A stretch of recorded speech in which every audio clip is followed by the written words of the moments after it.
So hello, everyone. Very nice to see you all.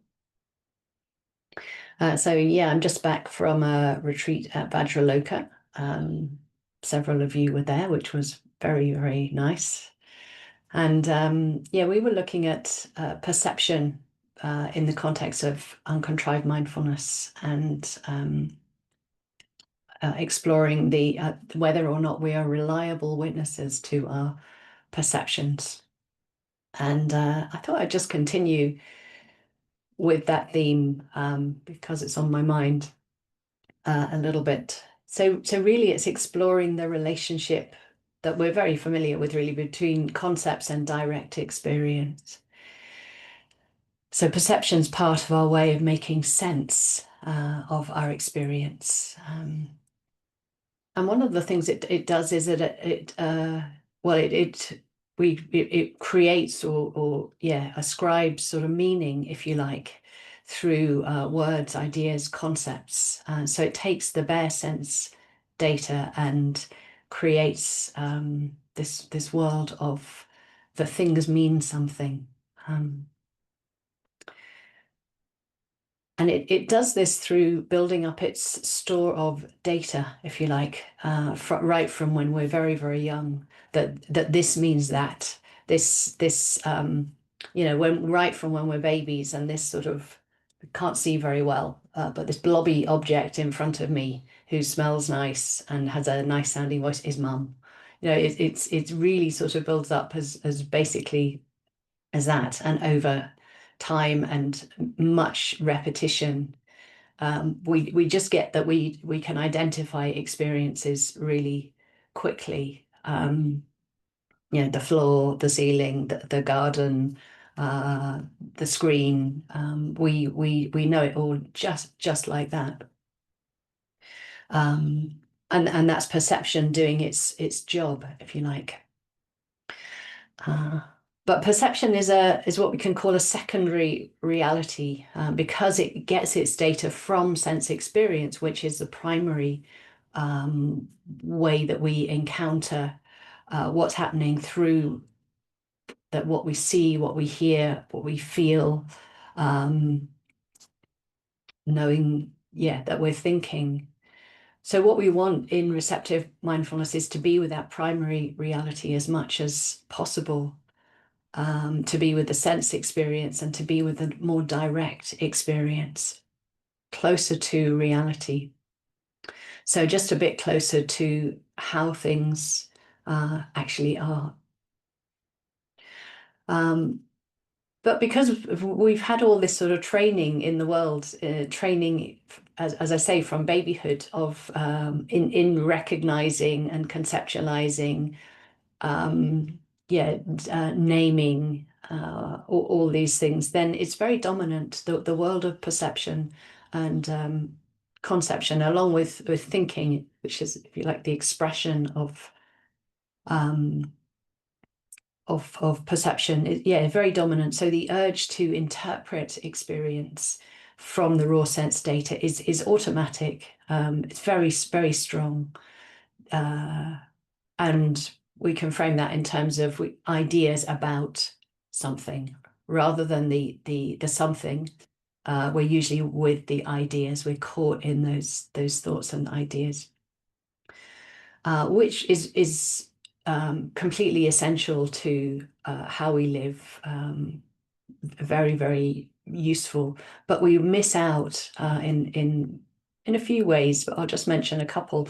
So one, the vividness and freshness of just being with our sense experience, being with a more direct experience.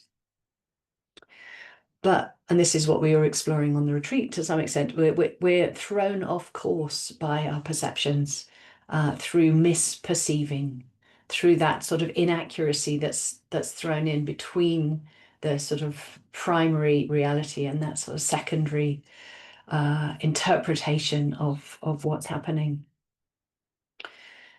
So an interpretation is always, if you like, a best guess, or a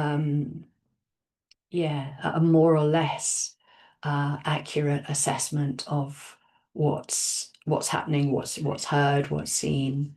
what's remembered. So perception works best when mindfulness is also working with it, when mindfulness is quite strong. We can perceive a bit more accurately what's happening, partly because we've got that basis of grounding in sense data.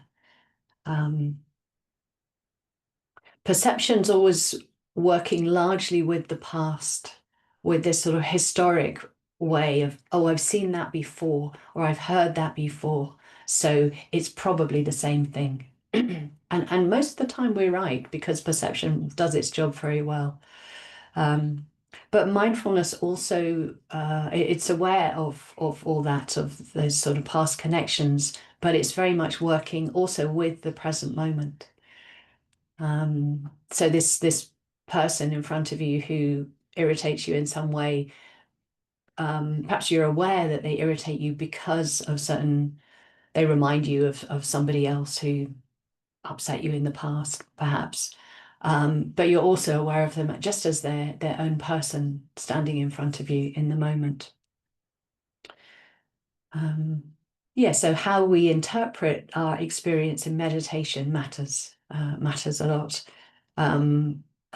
Again, if we're just using the past, then we're interpreting our experience within a known framework, and we're not open to something new coming into, or we're less open to something new coming into being. But with mindfulness, um, we're able to be with that raw data of what's happening, and the mind is more open. It's open to things that it doesn't know. So mindfulness awareness is looking at what's happening either without interpretation or with less interpretation going on. Usually how we interpret our experience is of meditation is quite binary in a sense. It's good, it's not good, it's going well, it's not going well. I want this, or I want that, or I don't want this, or I don't want that. So it's often based on those sort of primary motivators, craving and aversion. So it's whether something you like something or not, whether it feels pleasant or not. So with awareness, we're looking to sort of, if you like, build up a picture, build up information over time.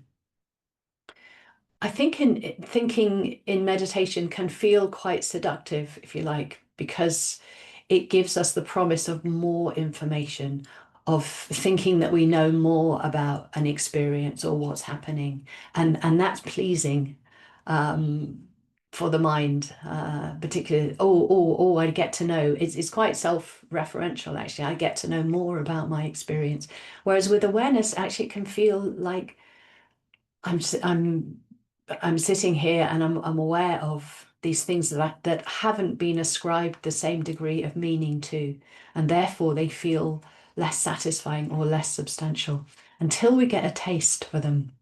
This is what the Dharma teacher Charlotte Yoko Beck said. She said, craving and aversion have all the drama, but once we get a taste for just sitting with that simple, direct experience of awareness, it feeds something quite different in us, something very wholesome, and something that has the taste of truth or the taste of freedom about it. So we're looking to notice, if you like, that meaning making process in some way, watching the mind ascribe meaning. Oh, when this happens in meditation, it means I should do this, or it means this, or underneath that there's this, or behind this there's that. So we take the extra step of looking for something that perhaps isn't there in our experience at the moment. And awareness is always working with not so much with what might be there. That is the realm of perception. It can be open to what perception's saying, but it's much more interested in just knowing what it can in the moment. and not coming to premature conclusions and closing something down by doing so. Okay, that's it for this morning. If you'd like to set yourselves up for sitting.